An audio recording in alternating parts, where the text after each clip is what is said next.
Halo semua, balik lagi di channel Teraokun. Sebelum pembahasannya dimulai, silahkan klik tombol subscribe dan aktifkan lonceng notifikasinya supaya kalian gak ketinggalan info dan teori terbaru seputar One Piece. Buat kalian yang mau informasi tambahan soal SBS atau databook, kalian bisa follow Instagram Teraokun. Di sana admin akan memposting soal SBS, databook, dan berbagai teori singkat. Sekarang lanjut ke pembahasan. Manga One Piece Chapter 1122 telah terbit dan memperlihatkan berbagai hal menarik. Dalam video kali ini, channel Teraokun akan membahas tentang chapter terbaru ini dengan memberikan pendapat dan juga beberapa teori. Cerita dimulai dengan memperlihatkan reaksi dari banyak orang di seluruh dunia terhadap siaran dari Vegapunk. Salah satu tempat yang mendapat sorotan adalah kerajaan Dressrosa. Sudah lama kita tidak melihat kerajaan tempat dikalahkannya Doflamingo itu. Menampilkan beragam reaksi memang telah menjadi hal lumrah sejak siaran dari Vegapunk dimulai, sebab dunia begitu antusias untuk mendengarkan apa yang hendak dia sampaikan. Saat ini banyak orang merasa khawatir soal nasib dari negeri mereka pada masa depan nanti. Mereka takut negeri-negeri itu akan tenggelam ke dalam lautan dan hal tersebut akan mengancam kehidupan mereka dan seluruh keturunan mereka nanti. Sementara itu, para bajak laut yang mendengar siaran dari Vegapunk menjadi sangat bersemangat karena mereka berpikir ada kesempatan untuk menguasai dunia. Dalam chapter lalu, Vegapunk memang berkata bahwa nasib dunia bergantung pada siapa yang akan menemukan One Piece. Beralih ke tempat lain, diperlihatkan rumah sakit tempat merawat angkatan laut. Seperti yang kita tahu, di sana ada beberapa anggota SWORD yang sedang dirawat, termasuk juga Koby. Di tempat itu, Koby mengingat kembali percakapannya dengan Luffy tentang apa arti menjadi seorang raja bajak laut. Usai mengingat percakapan itu, kini Koby berkata bahwa dia bertekad untuk menghentikan Luffy. Sebagai seorang marinir, Koby berencana untuk menggagalkan impian dari si topi jerami itu. Berpindah ke tempat lain, diperlihatkan Pulau Karaibari yang menjadi markas Cross Gui. Di sana, Buggy berbicara dengan para bawahannya. Dia berkata, dunia bukan akan menjadi milik dirinya sendiri, melainkan akan menjadi milik mereka bersama. Semua bawahan Buggy itu pun memberikannya semangat, sedangkan krokodil yang mendengar hal tersebut tampak marah dan menyuruh Buggy untuk duduk. Sangat menarik untuk menantikan bagaimana perkembangan dan langkah selanjutnya dari organisasi Cross Gui. Walau krokodil dan Mihawk awalnya enggan untuk ikut dalam perburuan One Piece, tapi pada akhirnya mereka juga akan terlibat. Cross Guild akan menjadi salah satu pihak yang memainkan peran penting dalam saga terakhir ini. Kemudian, cerita memperlihatkan Katarina Devon dan Van Augur yang sedang berada di atas kapal bajak laut Kurohige, di mana mereka berlayar untuk kembali ke Pulau Hachinosu. Devon berbicara dengan Kurohige melalui Denden Mushi. Dia melaporkan soal Karibou dan bilang bahwa Devon bisa saja langsung menghabisi Karibou apabila Kurohige ingin dia melakukan itu. Namun, Kurohige berkata untuk membawa Karibou ke markas. Lebih baik bagi mereka untuk mendengar lebih dulu informasi apa yang sebenarnya ingin dia sampaikan. Apabila informasi dari Karibou ternyata bukan hal yang penting, maka Kurohige sendirilah yang akan mengeksekusinya nanti. Seperti yang kita tahu, informasi dari Karibou sebenarnya sangat penting. Dia ingin memberitahu soal lokasi dari dua senjata kuno, yaitu Pluton dan Poseidon. Sehingga hal tersebut pasti tidak akan mengecewakan untuk Kurohige. Kembali ke cerita Pulau Egghead, keadaan di sana masih panas dan siaran Vegapunk pun masih terus berjalan. Vegapunk ingin mengatakan hal yang penting lain mengenai Joy Boy, tapi Gorosei Warkuri melancarkan serangan yang kuat kepada Emmet sehingga Haishin Denden Mushi yang dia lindungi menjadi hancur. Hal itu pun membuat siaran dari Vegapunk kini menjadi berakhir. Sementara itu, Gorosei Nusjuro yang telah selesai regenerasi mencoba untuk mengejar kapal Tosansani. Pihak Luffy masih dalam posisi yang belum aman. Diperlihatkan juga Gorosei Saturn yang sedang berada di pinggir pantai. Dia telah pulih dari serangan Luffy dan Bonnie pada chapter yang lalu.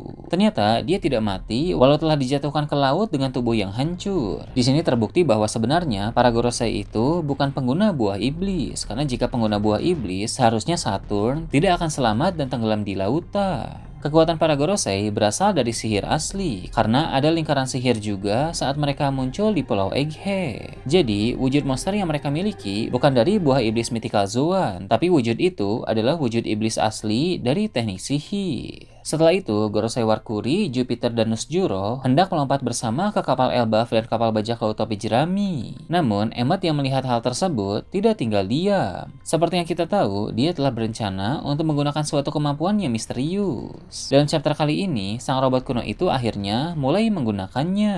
Dia meraih sesuatu yang ada di pinggangnya, lalu mulai membayangkan tentang Joy Boy pada masa lalu. Emmet meminta maaf kepada Joy Boy. Dia ingin berkata bahwa dia tahu bahwa Joy Boy tidak mungkin masih hidup saat ini. Hanya saja Luffy yang ada di sana terlihat sangat mirip dengan Joy Boy. Hal itu memang wajar karena baik Luffy maupun Joy Boy sama-sama pengguna buah iblis Hitohitonomi model Nika, sehingga wujud Gear 5 Luffy pasti mirip dengan bentuk perubahan dari Joy Boy pada masa lalu. Kemudian Emmet pun mengatakan sesuatu yang cukup mengejutkan. Dia bilang bahwa dia meminta maaf karena tidak bisa membuat Joy Boy menjadi seorang raja. Ini menarik dan menimbulkan pertanyaan, memangnya raja apa sebenarnya yang dimaksud oleh robot itu? Usai membayangkan soal Joy Boy, Emmet pun lalu bertanya siapa nama Luffy. Dan ketika Luffy menjawab, Emmet tertarik ketika mendengar Luffy adalah penyandang inisial D. Robot kuno itu pun mengambil benda yang tadi dia tarik dari pinggangnya dan membuat simpul tali pada tubuhnya kini menjadi terlepas. Alasan Emmet melakukan hal tersebut adalah untuk mengeluarkan kemampuan misterius dari dalam tubuhnya. Kemampuan itu ternyata adalah haki yang sangat kuat. Kilatan-kilatan hitam mulai muncul dan membuat banyak marinir menjadi pingsan di atas kapal mereka. Luffy yang melihat hal tersebut langsung kaget karena Emmet mengeluarkan Haoshoku Haki yang luar biasa. Emmet pun mengucapkan terima kasih kepada Luffy karena telah membuatnya bisa mendengar ritme dari Drum of Liberation setelah sekian lama. Tak lama kemudian, Haoshoku Haki besar yang dia keluarkan pun digunakan untuk menyerang para Gorosei. Serangan haki itu mempengaruhi seluruh pulau dan membuat lautan berguncang. Para Gorosei yang terkena serangan tersebut pun terpental dan secara otomatis langsung kembali ke mode manusia lagi.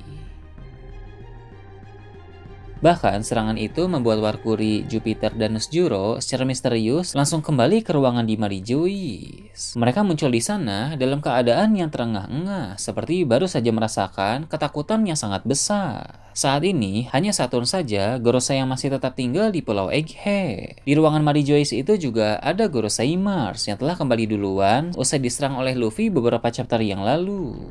Alasan mengapa Gorosei lain kembali ke Marijois sedangkan Saturn tidak, itu karena Saturn adalah orang yang memanggil mereka ke Pulau Egghead dengan kemampuan summoning yang sangat misterius. Ketika ada haki kuat yang menyerang para Gorosei itu, maka efek teknik summoning Saturn kini menjadi menghilang, sehingga Gorosei lain pun langsung kembali pulang ke tempat mereka sebelumnya. Setelah itu, di ruangan bunga, Im Sama tampak sedang berlutut sambil berteriak. Im Sama sampai berlutut dan berteriak itu karena dia merasakan Haoshoku Haki dari Joy Boy. Tak terbayang betapa kuatnya Joy Boy pada masa lalu, sampai-sampai Haoshoku Hakinya saja mampu membuat Im Sama berteriak sampai berlutut. Kembali ke Pulau Egghead, kapal Tosansani akhirnya bisa mendarat di lautan dengan selamat dan berlayar meninggalkan tempat itu bersama kapal bajak laut Jane Warrior. Akhirnya, setelah berbagai hal sulit yang terjadi, mereka bisa keluar dari pulau masa depan itu dengan selamat. Dalam perjalanan, orang-orang di kapal Elbaf dan kapal bajak laut topi jerami langsung bertanya-tanya kemana para Gorosei itu pergi. Para raksasa juga bingung bagaimana mungkin robot kuno bisa memakai Haoshoku Haki dan mengapa haki itu bisa membuat Gorosei langsung menghilang. Sementara itu, di pantai Pulau Egghead, Emmet telah berbaring di depan Saturn. Kilas balik Emmet dan Joy Boy berabad-abad lalu pun mulai diperlihatkan. Dalam kilas balik itu, Joy Boy sedang duduk di atas bukit di sebuah pulau. Joy Boy memang masih ditampilkan berupa siluet saja, tapi kita dapat melihat dia memakai topi jerami dan juga mantel, sedangkan Emmet menggunakan pakaian yang mirip dengan baju para raksasa Elba. Di sana, mereka sedang membahas soal Haoshoku Haki yang kuat yang tadi Emmet gunakan untuk menyerang para Gorosei. Rupanya, itu adalah haki milik Joy Boy yang dikompresi atau disegel di tubuh Emmet yang pada kemudian hari bisa Emmet gunakan pada waktu yang tepat. Joy Boy melakukan itu karena dia tahu suatu saat nanti dia pasti sudah mati, sedangkan Emmet akan hidup lebih lama dari Joy Boy. Maka ketika Joy Boy sudah tidak bisa lagi membantu Emmet, setidaknya ada haki yang dia segel yang bisa robot kuno itu gunakan walau cuma sekali.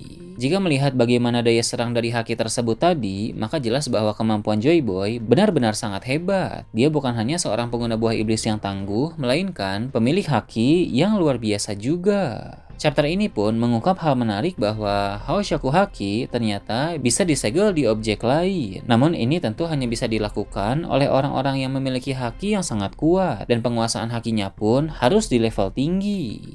Pada bagian akhir chapter, Emma tampak senang ketika dia mengingat kembali kenangan bersama dengan Joy Boy. Setelah itu, cahaya di mata Emma pun mulai menghilang. Ada catatan di halaman terakhir yang berkata, dan dia tidur bersama dengan kenangan indahnya. Ini mengisyaratkan bahwa robot kuno sudah tidur selamanya dan tidak akan bangkit lagi. Nah, itu tadi berbagai hal menarik pada chapter 1122. Gimana menurut kalian? Silahkan tulis di kolom komentar di bawah. Oke, segitu aja untuk pembahasan kali ini. Jangan lupa like, share, dan subscribe untuk video menarik selanjutnya. Gue Toraokun, Shambles.